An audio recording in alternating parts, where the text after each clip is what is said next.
Hello and welcome to Maths with Jacob. This lesson will focus on zero.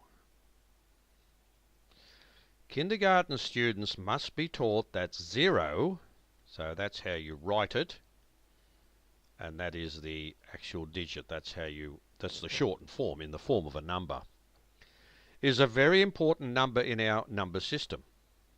They must be given plenty of examples similar to the following to explain the meaning of zero. Now here are three examples which clearly explain the meaning of zero. The number of marbles in this jar is zero. That's easy to see. The number of apples in this fruit bowl is zero. The number of eggs in this carton is zero. So there are three basic examples to explain the meaning of zero. Students can be asked to trace the word zero and the number zero.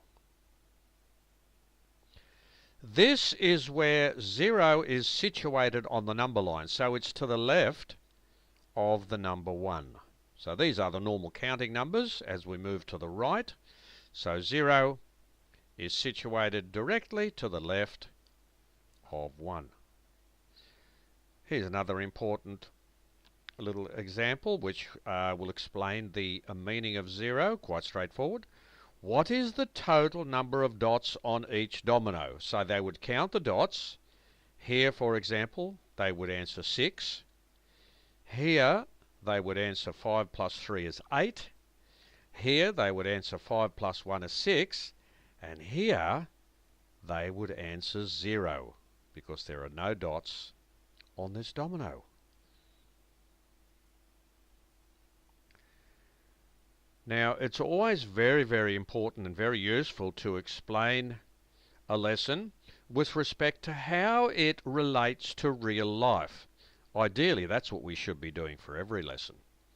So we have often heard the countdown when a rocket is about to blast off into space. And you've seen it and you've heard it. They count down backwards, down to 0. Here's another example. Most thermometers show the temperature in both degrees Fahrenheit, which is this one, and degrees Celsius, which is this one. Water freezes at 0 degrees Celsius, for example.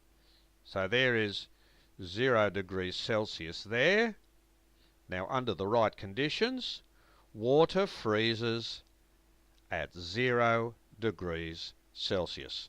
So this video has introduced students to zero, and we've seen some examples to explain the meaning of zero, and we've also touched on a few examples in real life. Now I'm sure you'll be able to give the students many other opportunities to interact with zero and to give them more examples in real life.